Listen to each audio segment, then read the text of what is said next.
Hello, my name is Taylor. Thank you so much for spending some time with me as I go over the Quarter Year Crisis book tag. If you are new, I love to talk about books from a Christian biblical perspective. If that's something that interests you, please click the like button and subscribe. We are already a quarter into 2026. It just blows my mind. It's part of the crisis part of this title, Quarter Year Crisis book tag. It's not necessarily that I haven't been performing or reading like I want. It's more so I'm in a crisis of how fast time is going. But anyways, getting into the actual tag, question number 1 is, how many books have you read so far? I've read 19 at the timing of this video, which is April 10th. And I set a goal of 50 books. So I'm doing quite well, and it's really nice, and just a nice pat on the back that Goodreads says, you're 6 books ahead of schedule. I don't think I've ever seen that before. So I'm really excited, but I set the goal of 50 books for the year because I thought that was pretty attainable for me. It's kind of my sweet spot for reading for the year lately, and I'm just really pleased with how well it's going. It's really fun. Number 2, have you already found a favorite? Yes, I have. I have read 4 5-star books so far this year. Those would be Bluebeard's Bride by Mary Meekum. It is a clean fairy tale retelling mashup of Bluebeard and Aladdin. Project Hail Mary by Andy Weir, which is secular sci-fi. The Silver Chair by C.S. Lewis. It's book number 6 in the Chronicles of Narnia. I Can Only Imagine by Bart Millard. This is a memoir based on the lead singer's life in the band Mercy Me. Number 3, are there any 1-star books or least favorite books that you've read? So I don't typically give 1-star books. I don't think I've ever rated a book 1 star. Usually I DNF it by then. I'm not one to continue torturing myself. Typically every once in a while I make a mistake and keep reading and regret it later. But usually I give those books 2 stars because there's something that keeps me interested and there's something nice I can say. So I don't have any 1 stars, but I do have the lowest rated book, which is The Vow by Kim and Cricket Carpenter. I haven't even talked about this on a review yet. I just finished this book, and this was just more so like a disappointment for me. This is the true story of a married couple that were in a car accident, and the wife had traumatic brain injury, lost some of her memory, and that memory contained that of her husband, so she didn't think she was married. There was a lot of recovery that took place, rebuilding of their relationship. They started dating again, fell in love again, and I just was disappointed by the book and how it was written. It said both of them wrote it, but it was only from the perspective of the husband. I wanted to hear more from her. It was a bit repetitive in places. And also, the fact that, granted, this book was written, I think came out in like 2000 initially or something. Since then, a movie that was inspired by the true events came out with Channing Tatum and Rachel McAdams, which I do like the movie. I prefer the real life story first, of course, because it is a Christian book. It's actually very Christian in the writing, whereas the movie is very secular. But I was very disenchanted because my friend Victoria over at Hot Cocoa Books, she informed me that they got divorced in 2018, which is so sad. I'm so disappointed. So half the book, he's talking about the vow and how they would never get divorced, and all the stuff about how important it is.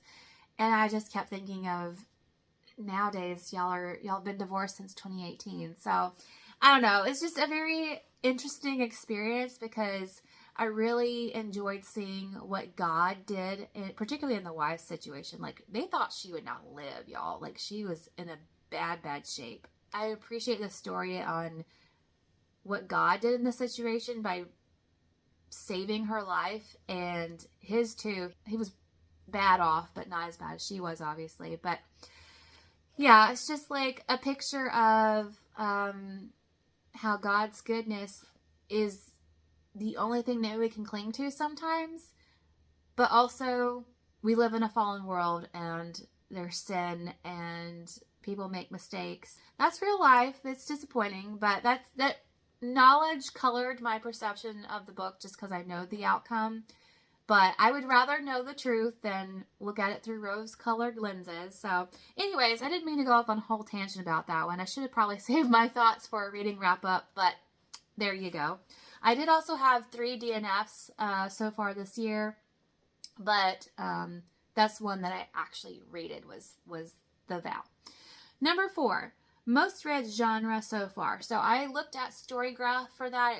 It's so nice and just creates these pretty little graphs and with stats and stuff. So I just looked at my top 3, and those are fantasy, no surprise there.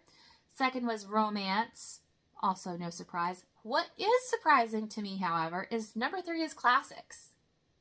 What? I'm not a big classics girly, but I realized 2 of those are Narnia books, which is considered a classic, obviously. And then I read a Sherlock Holmes book, so that's why. So I assume that will probably go down throughout the year. We'll see. I do plan on reading some more Sherlock books, but I don't know if that will stay in the number 3 category by the end of the year. All right, so number 5, a book that surprised you. Hands down, Project Hail Mary by Andy Weir. I have raved about this on my channel. I've mentioned it several times. I have a vlog with my my real-time reactions to this book. I had been told that it was such a good book, and whenever a book is overly hyped, it does kind of make you a little bit cautious, like, am I actually going to love this? Is this just a mob mentality for this book? But it absolutely deserves the hype. I was just amazed at the story. And I can't even tell you much about it because I really do believe that if you go in as blind as possible, you have the most enjoyment. But top favorite audiobook, well, closely tied with The Hobbit by Andy Serkis, narrated by Andy Serkis, by J.R.R. Tolkien. Those 2, Project Hail Mary and that one, are my top favorite audiobooks of all time. I thought I might like it because I like sci-fi, but I didn't realize to the level I would like it. And I also did not realize that it would change my reading perspective, my thoughts on reading, if this is also in my vlog, because that book has cursing in it. And I, before reading that book, would pretty much dismiss any book that had any type of language in it. I was afraid of reading curse words in books because we're not supposed to cuss as Christians. We're supposed to be set apart from the world. But I realized by reading this book that there are some exceptions that can be made for cursing in books because we do live in this world. It does exist. I do not like it, of course. It is still a sin. But I can acknowledge that stuff exists and point it out without being exactly supportive of it, if that makes sense. Because if I had not read this book, I would have missed out on a phenomenal story, an absolute favorite book of all time. I think that God gave us brains, and we can use our discernment and the Holy Spirit speaking to us on our different levels of conviction. So while that may not bother me, I totally respect that it may bother someone else. If you are a very, very observant person and you watch my channel a lot, you'll see that I have started pivoting a little bit more with my introductions. I'm trying to, because I used to say I read and review clean and Christian fiction, which is still true. That's the majority of my reading, but I don't want to discount secular books that may or may not fit that description. I mean, I'm not going to read smut or anything like that, but I'm opening my reading journey a little bit bigger than what I used to before. And I'm trying to figure out how to market myself now, or market this channel, or kind of have a catchphrase that I can use. So I'm trying to figure out how to do that. And then also I need to redo my intro as well to have a more correct statement on there of what I read and what my channel is. So I'm having a little bit of I had a rebranding at the beginning of this year, and now I'm rebranding a little bit again. So anyways, that's probably more than you wanted to know. Number 6, a book that's come out in 2026 already that you want to read but haven't yet. To Love a Lady by Gabriel Meyer. I love Gabriel Meyer's writing from the Timeless series. I got this as a gift for Christmas. The cover is stunning. This is a My Fair Lady retelling, I guess. So I'm very interested to see what her new series for historical fiction is going to be like. It's Christian, so that is a plus. Number 7, one goal that you are succeeding at. And then number 8 is one goal you made that you need to focus on. So let's combine those two and talk about them both at the same time. So I have my handy dandy 2026 reading tracker, and I have a page with my reading goals at the front. So I have a few main ones. Like I said, I have a book reading goal of 50, and I'm doing quite well on that. So that would be my answer to the first question. I have post 1 time per week on Instagram. Now, this is not strictly like a reading goal, but is related because I have a Bookstagram, which is, tied with this channel. I have not been doing well with that one. I have realized that Instagram I can get very sucked into it, like creating graphics and things, and I do enjoy it, but it takes up a lot of time to do that versus I like YouTube more. I like long form content more. I like discussing and verbalizing, and more of a talk it out type of person versus a put it in a graphic person. So while I do enjoy it, I devote time to it whenever I have time. So it hasn't been quite 1 time per week, but I did start doing Talks with Tay Tuesday, which I'm putting Reels and YouTube Shorts up at the same time. It's the same video, but on 2 different platforms. And in that sense, I've been doing pretty good. I've only skipped 1 week since I started like 4 or 5 weeks ago. So that's been good. Upload 1 time per week on BookTube.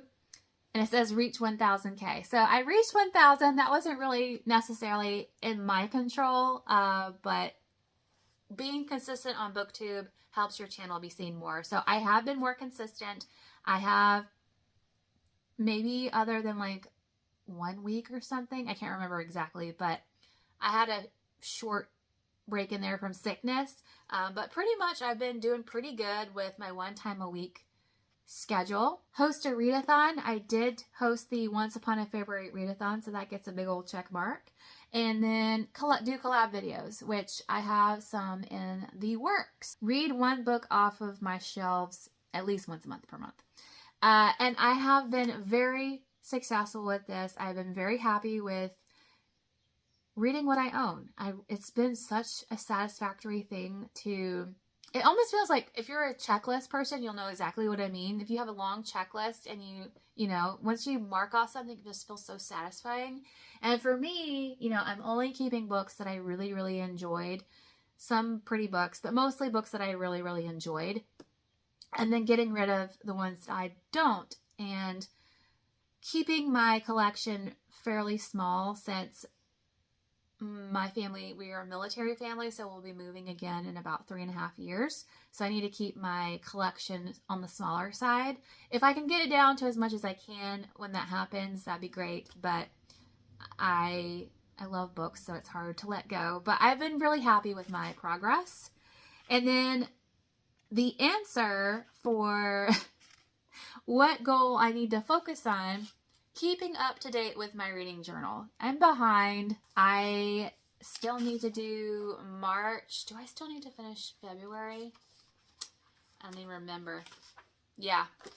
I haven't done anything hardly in this thing, and I spent money on it, and I need to. So I need to set aside some time. I was going to say a weekend. That's probably a little bit too much time. But an afternoon at the very least to get further along in this thing and actually use it to its fullest capabilities. Some side goals that I had were read NetGalley arcs. I am having the hardest time with NetGalley. When I go on there ain't diddly squat, so I hadn't really looked into that. apply for our reviewer program. I have not done that either. I'm considering one, but some of them I learned you have to jump through hoops to do stuff for, and I would rather not. I want to read for fun. So we'll see if that happens, but there's definitely one company that I've learned that does this, and I would rather wait for the library to get it or get it some other means. So anyways, and then the last one, a really big stretch goal was to start a blog, a reading blog. And that, like I said, is a stretch goal. So that one is if I absolutely have all the time in the world. And there's some other things that I want to accomplish before I get to that. So that probably will not happen, but I have it on there to remind me that is a goal, that is a dream to have that happening. So, yeah, some other, I'm getting way too into my goals. Is this even interesting? I don't even know. Talk about anticipated releases, check. Quarterly check-in tags, check. This is the first one. Go live. I have gone live a few times. I have a soft goal of going live once a month, and it looks like I won't probably be able to in April, but May, I do have plans for May and June, so stay tuned for that. And then updates on Bible readings and favorite things in my reading wrap-ups, and I'm trying to do better about that. So those are all of my goals. Again, I don't know if that was interesting to anybody, but there they are. Number 9, new to you booktubers for 2026 that you recommend. So these are, may not have necessarily started in 2026, but these are ones that I have found recently. And my memory is kind of shady on when exactly I found these channels. I'm pretty sure it was this year. If it was a little bit before then, my bad, but I'm pretty sure it was this year. So Hot Cocoa and Books, which is Victoria. I found her through Kay's channel. She did a Christian BookTubers recommendation, and I saw Victoria on there. And since then, we have chatted on the side, and we're doing a group buddy read, and we have plans for a future buddy read. So love her. Alyssa's Faith. She is a very bubbly personality, and she reads a pretty wide range of Christian books, and I love how she loves talking about how the Lord is ministering to her through her books. And then The Bundled Bookworm, which is Anna. I love her editing style. I'm surprised she doesn't have more subscribers than what she does, because the way she edits books, she looks like a big booktuber. But she loves talking about different kinds of books. She doesn't have similar tastes to me, which is very interesting seeing what stuff she reads. But I love her editing, and I love the way she talks about books. So those are 3 that I would recommend. All 3 of them are Christian, so that is an extra bonus. If you've made it this far, please leave me a check mark emoji. I feel like that's the most appropriate for this type of video where you're going over goals. So thank you so much for watching. Have a blessed day, y'all. Bye.